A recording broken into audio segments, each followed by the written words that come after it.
Hello everyone. Hello Mr. Mildan. Hello friends. How are you guys doing? I hope you guys are doing great. I am Nimade Octaviana Devitasari with the number of NPM 2023 12500 from R5H class. Today, I would like to presenting Unit 5 in order to fill my advanced structure assignment. The title of Unit 5 is Passive and Causative. First of all, do you guys know what are the differences between passive and causative? Let's talk about it. Okay, start off by talking about passive. Passive. The passive always contains to be plus past participle. The verb to be can be conjuncted in any tense. For example, present simple, am is are. Present continuous, am is are being. Past simple, was, were. Past continuous, was, were, being. Present perfect, has, have been. Past perfect, had been. And future will be. Models can, could, must, would, should. Be models in the past, could, should, would, must have been. The past participle for regular verb is ed. For example, ask, become, ask. For irregular verbs, you need to check an irregular verb list. Past participles are in the third column. Write, wrote, written. The examples are, the fees were included in the contract. The second one is, the prices will be written on the quotation. The third one, the operators have been asked to speed up the production.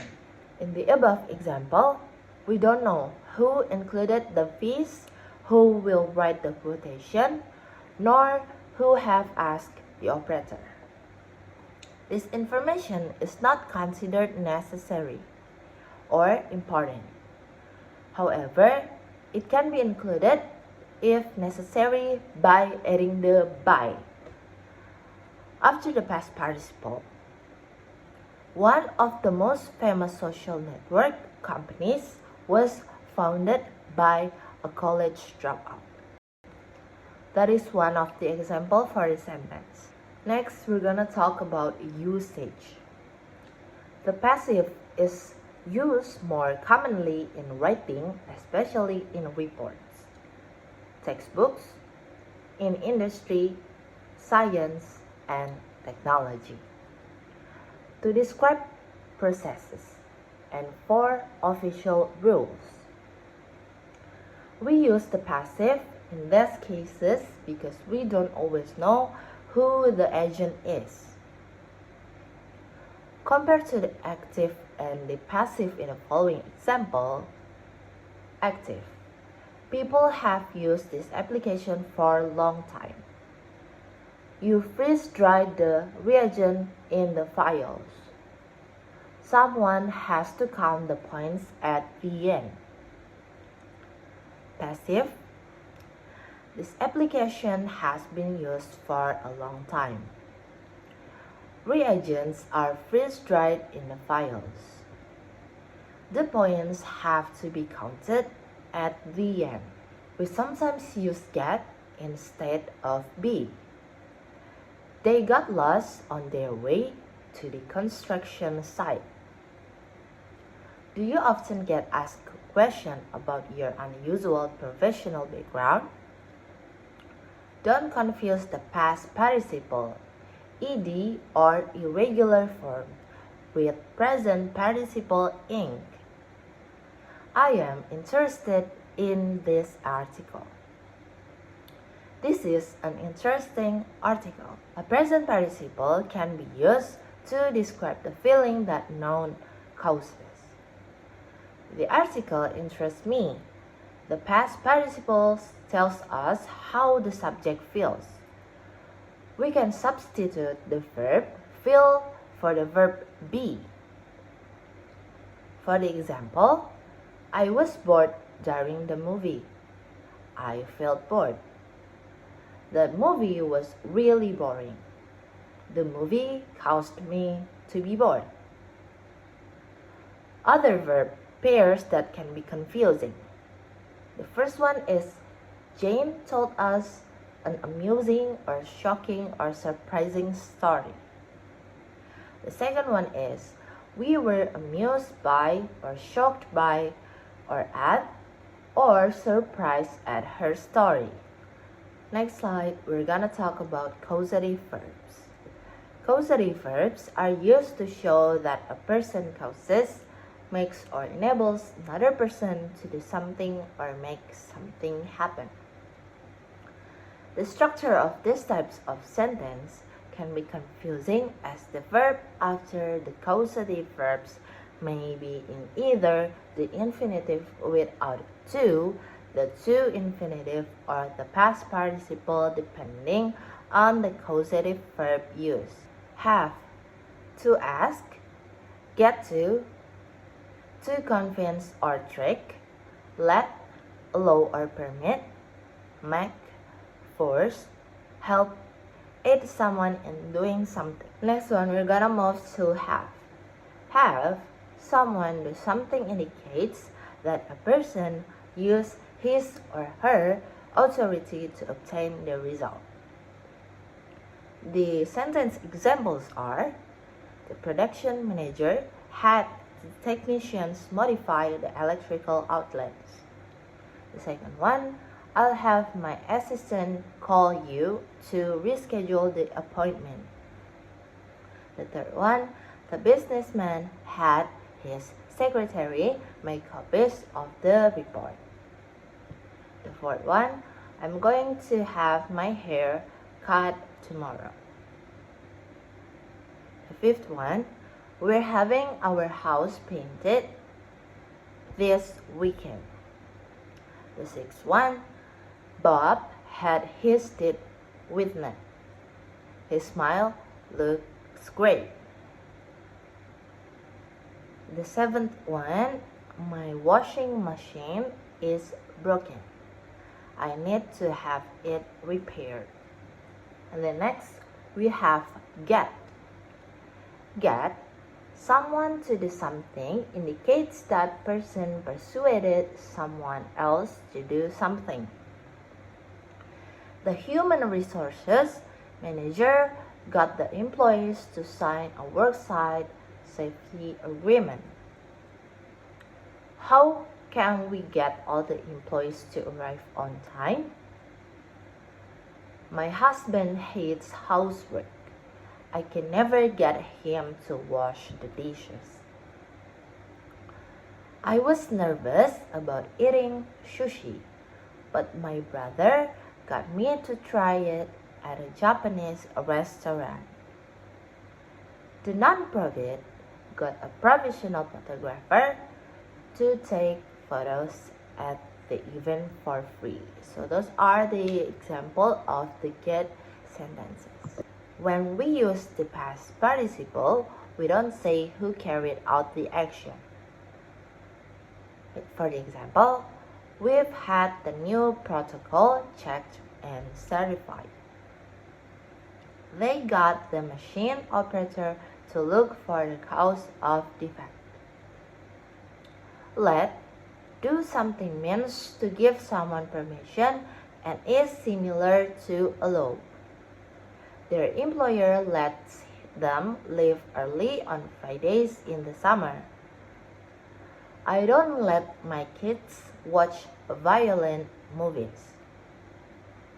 Mary's father won't let her adopt a puppy because he's allergic to dogs. Our boss doesn't let us to eat lunch at our desk. We have to eat in the cafeteria. Oops, I wasn't paying attention while cooking, and I let the food burn. Don't let the advertising expenses surpass $1,000. Next one, we have make. Make someone to do something is more like force someone to do something. The examples are, she made me write a letter of apology even though I had done nothing wrong. After Billy broke their neighbor's window, his parents made him pay for it. My ex-boyfriend loved sci-fi and made me watch every episode of his favorite show. The teacher made all the students rewrite their papers because the first drafts were not acceptable. When using the verbs force and require, we must use to plus verb. For example, the school requires the students to wear uniforms. Required often implies that there is a rule.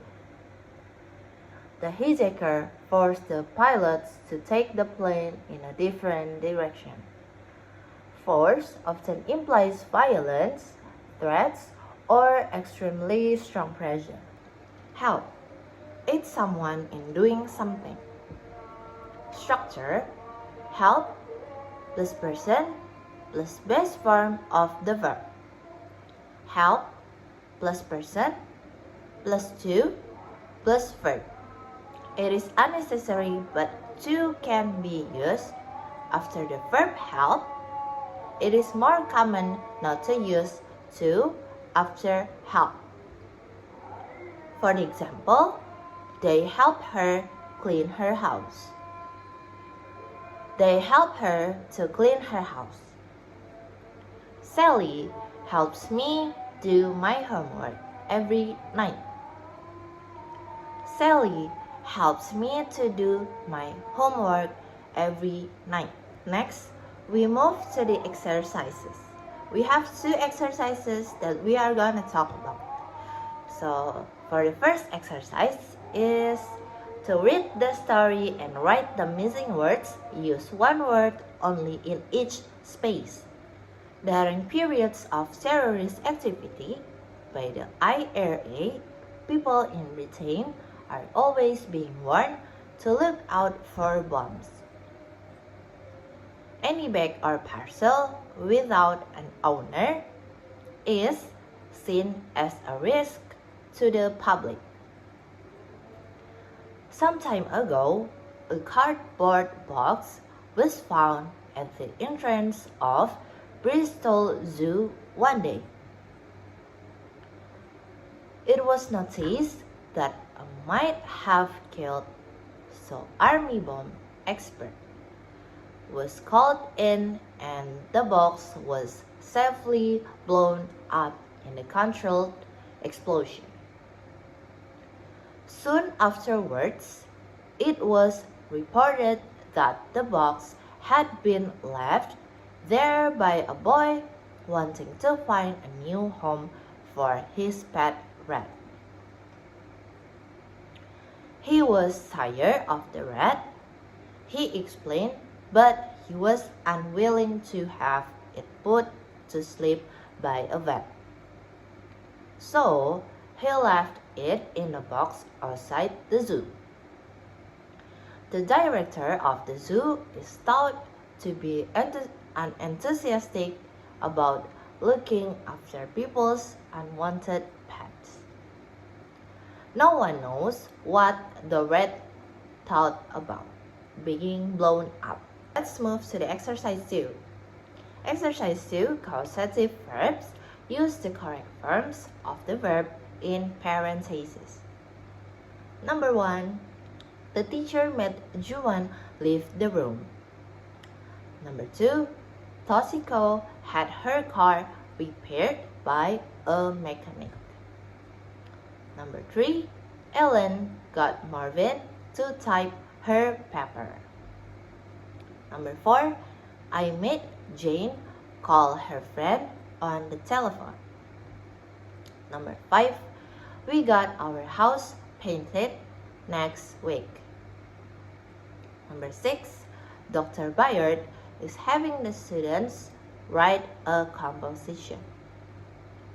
Number 7, the policeman met the suspect lying on the ground. Number 8, Mark got his transcripts sent to the university. Number 9, Maria is getting her hair cut tomorrow. Number 10, we will have to get the dean to sign this form. Number 11, the teacher let all leave the classroom. Number 12, Maria got Ed to wash the pipettes. Okay, so that's enough for my today's presentation. I hope you guys are enjoying listening to my presentation. Thank you so much for watching.